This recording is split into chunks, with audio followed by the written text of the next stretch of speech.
tujuan daripada Tuhan Yesus mati, tujuan daripada Tuhan Yesus bangkit adalah untuk memberikan salom.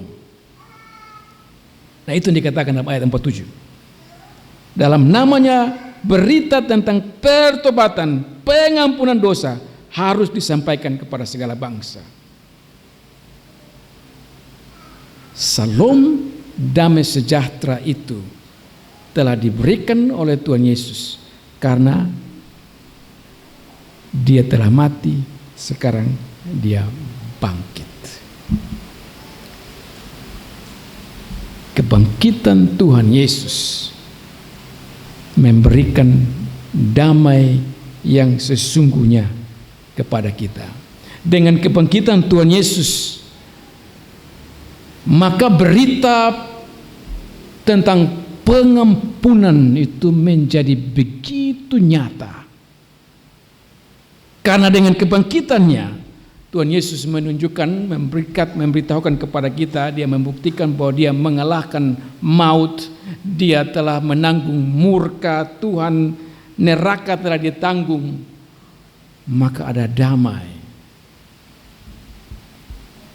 Damai yang bagaimana? Damai yang bagaimana yang Tuhan Yesus berikan kepada kita?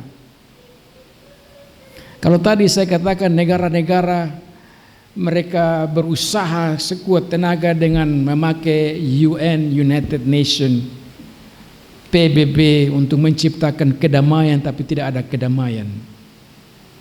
Begitupun juga negara Indonesia sama, tidak ada kedamaian. Kenapa? Karena hakikat kedamaian tidak dimengerti. Arti daripada kedamaian tidak dimengerti.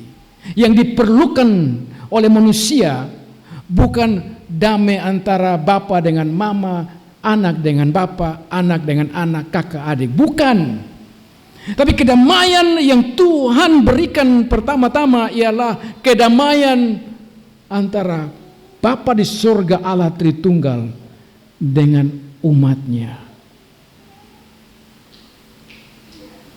Salom yang Tuhan berikan ialah bahwa Dia memberikan anaknya Yesus Kristus mati di kayu salib supaya apa? Supaya dosa-dosa kita diampuni. Nah, inilah yang missing link. Ini problem di dunia ini, orang bicara tentang kasih mengasihi, tetapi mereka tidak memahami yang paling penting pertama-tama adalah mendapatkan kasih daripada Tuhan. Tanpa kasih daripada Tuhan tidak ada kedamaian. Tetapi yang ada adalah murka Tuhan, yang ada adalah penderitaan, dan orang tidak bisa keluar daripada penderitaan kalau dia tidak paham bahwa dia harus diampuni. Maka itu Tuhan Yesus mengatakan ayat 47, dan dalam namanya berita tentang pertobatan dan pengampunan dosa harus disampaikan. Itulah makna penderitaan, kematian, kebangkitan, pertobatan dan pengampunan harus ada. Dan Tuhan menyiapkan itu. Pengampunan kepada kita. Ada damai dengan Tuhan dan kita. Nah, kalau ada damai dengan Tuhan dan kita, maka kita bisa dapat berusaha untuk berdamai dengan sesama kita. Karena apa? Karena kita sudah tahu kedamaian itu, kita mengalami akan kedamaian itu, dan dengan demikian kita berusaha dan kita memohon ampun. Bukan hanya satu kali, tapi terus menerus. Karena kedamaian yang kita paham itu. Tapi sebaliknya, kalau kita tidak memahami akan kedamaian yang Tuhan berikan, yaitu damai yang Tuhan berikan kepada kita, damai antara Tuhan dengan kita, maka sia-sialah kehidupan kita dengan sesama. Kita bisa saling senyum satu dengan yang lain, tetapi tidak ada damai yang sesungguhnya. Nah, Tuhan Yesus mengajarkan ini kepada kita, saudara-saudara, untuk melihat akan karya besar dari Tuhan kita. Nah, ini tidak bisa dipahami oleh orang-orang yang tidak mau belajar Alkitab. Ini tidak bisa dipahami dalam konsep pikiran ilmuwan yang hebat sekalipun juga dari sisi manusia. Kenapa? Karena ilmuwan yang hebat tidak dibukakan hati mereka untuk mengerti kedamaian yang Tuhan berikan. Menarik saudara-saudara untuk kita perhatikan, damai itu diberikan kepada murid-murid, tetapi Tuhan Yesus harus membuka pikiran mereka. Kalau tidak, meskipun mereka mendengar, mereka tidak dapat mengalaminya.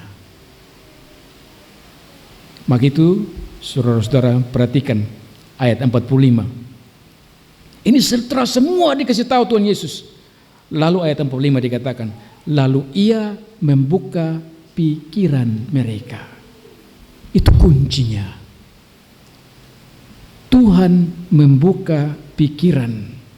Tuhan dialah yang membuka akan otak mereka, hati mereka. Untuk apa? Supaya mereka memahami akan konsep Tuhan ini tentang kedamaian. Artinya saudara-saudara, Anda bisa pintar, anakmu bisa pintar, dan keluargamu bisa pintar sehebat-hebatnya menurut ukuran dunia. Tetapi kalau engkau tidak memahami akan Alkitab, engkau tidak memahami akan firman, tidak ada damai dalam hidupmu.